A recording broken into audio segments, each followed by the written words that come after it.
ಗೆಲ್ಲೋದು. ಯಾಕೆ ನಿಮ್ಗೆ ಧನರಾಜ್ ಯಾಕೆ ಹೇಳ್ತಾರೆ ಅನ್ಸುತ್ತೆ? ಅವ್ನು ಪ್ರಾಂಪ್ಟ್ ಆಗಿದ್ದಾನೆ, ಯಾವುದು ಹಿಂದೆ ಮುಂದೆ ಮಾತಾಡಲ್ಲ, ಮನಸ್ಸಲ್ಲಿ ಡೈರೆಕ್ಟಾಗಿ ಹೇಳಬೇಕಾ ಹೇಳಿ ಮುಗಿಸ್ತಾನೆ. ಅದನ್ನ ಆದಷ್ಟು ಅಲ್ಲಿ ಜನ ಅವನ್ನ ತುಳಿಬೇಕು ಅಂತ ನೋಡ್ತಾರೆ, ಎಷ್ಟೋ ಜನ ನೋಡ್ತಾರೆ, ನಾವು ನೋಡ್ತಾ ಇದ್ದೀವಲ್ಲ. ಆದರೆ ಅವನಿಗೆ ಅದು ಏನು ಅವನು ಎದುರಲ್ಲ, ಅವನ ಮನ್ಸಿಗೆ ಬಂದಿದ್ದು ಹೇಳಿ ಮುಂದೆ ಹೋಗ್ತಾ ಇರ್ತಾನೆ. ಅದು ಖುಷಿ ಆಗ್ತದೆ ಅವನ್ನ ನೋಡಿದ್ರೆ. ಸುಳ್ಳು ಹೇಳಲ್ಲ, ಮೋಸ ಮಾಡಲ್ಲ, ಇದು ಮಾಡಲ್ಲ, ಏನು ಮಾಡಲ್ಲ. ಹುಡುಗ ಒಳ್ಳೆ ಚೆನ್ನಾಗಿ ಆಡುತ್ತೆ. ಆದ್ರೆ ತುಂಬಾ ಜನ ತ್ರಿವಿಕ್ರಮ್ ರೇಸ್ ಅಲ್ಲಿ ಇದ್ದಾರೆ, ಹನುಮಂತು ರೇಸ್ ಅಲ್ಲಿ ಇದ್ದಾರೆ. ಹನುಮಂತು ಹೇಳೋಕ್ಕಾಗಲ್ಲ, ಅದು ಲಕ್ಕು. ಯಾಕೆಂದರೆ ಅರ್ಧದರಲ್ಲಿ ಬಂದಿದ್ದರಿಂದ ಹನುಮಂತು ಗೆದ್ದೇ ಗೆಲ್ತಾರೆ ಅಂತ ಹೇಳೋಕ್ಕಾಗಲ್ಲ. ಒಳ್ಳೆ ಆಟಗಾರ, ಒಳ್ಳೆ ಮಾತುಗಾರ, ಆದರೆ ಹೇಳೋಕ್ಕಾಗಲ್ಲ. ಅದೇನಾಗುತ್ತೋ ಗೊತ್ತಿಲ್ಲ.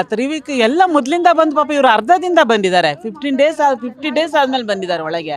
ಹೆಂಗೆ ಹನುಮಂತು ಗೆದ್ದರೆ ಲಕ್ಕು, ಅದು ಅವನ ಪ್ರಾಂಪ್ತನ. ಅದು ಹೇಳೋಕ್ಕಾಗಲ್ಲ. ಯಾರ್ಯಾರು ಜನಗಳು ಅನಿಸಿಕೆ ಲಾಸ್ಟಲ್ಲಿ ಹೆಂಗೆ ಕುದುರುತ್ತೋ, ಲಕ್ಕು ಯಾರ ಕಡೆ ಬಿಡ್ಲಾಯಿಸತ್ತೋ ಹೇಳೋಕ್ಕಾಗಲ್ಲ. ನಾವು ಧನರಾಜ್ ಅಂತ ಇಟ್ಕೊಂಡಿದ್ದೀವಿ, ಲಕ್ಕ ಅವ್ನಿಗೆ ಹೋಗ್ಬೋದು.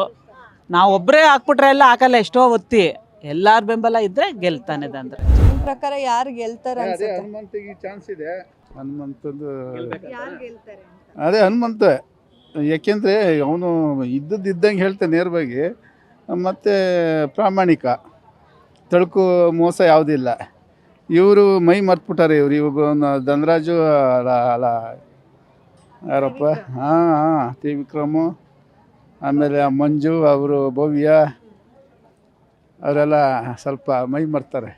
ಇವಾಗ ಹನುಮಂತು ಗೆಲ್ತಾನೆ. ಗೆಲ್ತಾನೆ. ಯಾಕೆ ನಿಮ್ಗೆ ಯಾಕೆ ಹಂಗ ಅನ್ಸುತ್ತೆ? ಅಲ್ಲ ಈಗ ಮನುಷ್ಯ ಯಾರು ಈಗ 4 ಜನ ಓಡ್ತಾವ್ರಿ ಅಂತಂದ್ಮೇಲೆ ಯಾರು ಗೆಲ್ತಾನೆ ಅನ್ನೋದು ಗೊತ್ತಾಗಲ್ವೇ?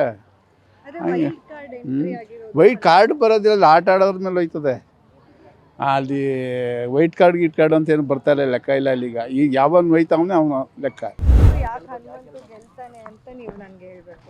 ಅವನು ಸ್ವಲ್ಪ ಮೆಚರ್ಡು ಇದೆಲ್ಲ ಚೆನ್ನಾಗಿದೆ, ಒಟ್ಟಿನಲ್ಲಿ ಅವ್ನು ಗೆಲ್ತಾನೆ ಅನ್ನೋದು ಭರವಸೆ ಇದೆ.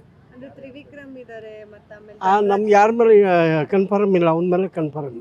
ಹನುಮಂತು ಗೆಲ್ತಾನೆ. ಯಾಕಂದರೆ 2 ಟೈಮ್ ಅದರಲ್ಲಿ ಗೆದ್ದವನು, ಸರಿಗಮ್ಮಪ್ಪದಲ್ಲಿ ತಿರ್ಗಿ ಇನ್ನೊಂದರಲ್ಲಿ ಅದರಲ್ಲಿ ಗೆದ್ದವನು.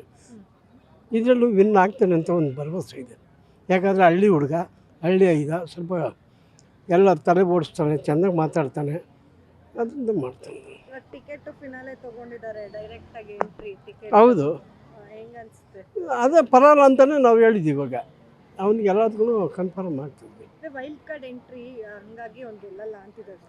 ಅದೆಲ್ಲ ಗೆಲ್ತಾನೆ ಅಂತ ನಾವು 75% ಗ್ಯಾರಂಟಿ ಇದೆ ಗೆಲ್ತಾನೆ. ಅವ್ರು ಬಿಟ್ಟು ಬೇರೆ ಯಾರಾದರೂ ಗೆಲ್ತಾರೆ? ಬೇರೆ ಇನ್ಯಾರೋ ಹೇಳೋಕ್ಕಾಗಲ್ಲ, ನಮ್ಗೆ ಅವನ ಮೇಲೆ ಹೋಪ್ ಇದೆ ಅಷ್ಟೇ. ಗ್ಯಾರಂಟಿ ನ್ಯೂಸ್, ಸುದ್ದಿ ಖಚಿತ, ನ್ಯಾಯ ನಿಶ್ಚಿತ.